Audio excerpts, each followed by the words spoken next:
patch in the quilted landscape. Evan had glimpses of the progress of the party coming from the distant manor house. At the odd bend in the road, dust eddied above the carriages, and occasionally a pair of riders on splendid mounts from the Duke's stable could be seen breaking free and making a dash over a hillock.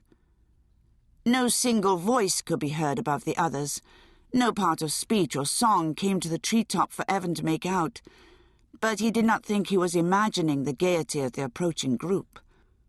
Above the sounds he heard on this perimeter of the wood, the cry of the swallows, the sough of the wind in the boughs, the lapping of water at the lake's edge, he heard a veritable symphony of laughter. He knew he should leave his cradle in the chestnut before the laughter was under his nose.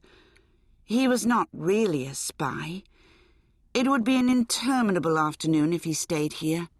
There would be nothing to do but watch them, and nothing good could come of it. His mother would be disappointed in him if she knew what he was about. When he'd left the cottage this morning, he had told her only that he meant to go fishing. He'd had the foresight to take his tackle with him, but it was simply part of the deception. He knew he had planned to come here even if he might somehow convince her otherwise. Knowing that he should make his escape was not the same as doing so. He had been thinking of coming to just this spot from the moment he'd heard of the Duchess's desire for a picnic entertainment for her guests. The intelligence had come to him by the usual route.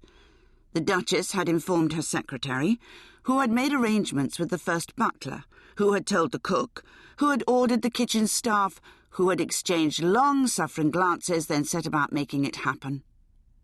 Evan had heard it from one of the scullery lads who, once away from the strictures of the Duke's country house, chattered like a magpie.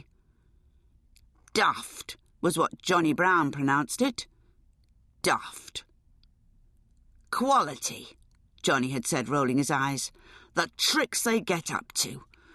Imagine choosing to sit in the devilishly tickly grass, sharing a feast with the ants and the rabbits and the hedgehogs. They ain't got the common sense of common folk, that's what it is. 3 dining halls and a breakfast room at the manor, and Her Grace decides to take her guests to the lake. Not that anyone will fish for their supper. For their entertainment, perhaps, but not for their supper. Johnny had shaken his head wonderingly and spit. Daft. Evan wasn't sure he agreed with Johnny, but with no firm opinion of his own to offer, he kept silent. He had not the least objection to picnics, and was happy to indulge his mother's penchant for them. They fished for their own supper, though, and cooked the leaf-wrapped trout on a small 3-stone fire. The tender, smoky flavour could not be captured indoors, and there was something about being outside that lightened his mother's mood. One didn't even notice the devilishly tickly grass, let alone mind it. Perhaps the Duchess was not so different from his mother. Perhaps her mood was also lightened by sitting under the clear canopy of a halcyon sky. Calling to mind the beatific smile that came to his mother on those occasions, Evan could not begrudge Her Grace that same singular pleasure. He could not imagine, however, that the Duchess would beam any smile in his direction.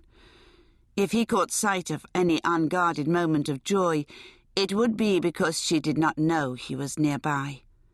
She would gladly suffer the steady march of 1,000 ants upon her person for an entire afternoon before she would suffer a single moment in his presence.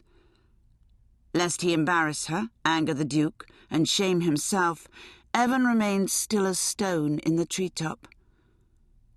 The riders on horseback arrived first. There were 4 men and 2 women. One of the women was helped down from her mount. The other leapt to the ground unaided. 2 of the men led the horses away and tethered them in a shady spot at the edge of the wood. Evan watched them approach, but no one looked up, and the horses did not stir unduly. By his reckoning, they had come as close to him as was likely to happen in the course of the afternoon, and hadn't had their attention drawn to him. It was going to be all right. He was safe. The carriages followed in short order, and the passengers alighted quickly, expressing unanimous approval of the splendid countryside before them. Evan thought their view was pretty enough, but it paled beside his own. He was the one who could see the breadth of the lake and most of its length. He could make out the subtle contrast of blues and silver in the rippling...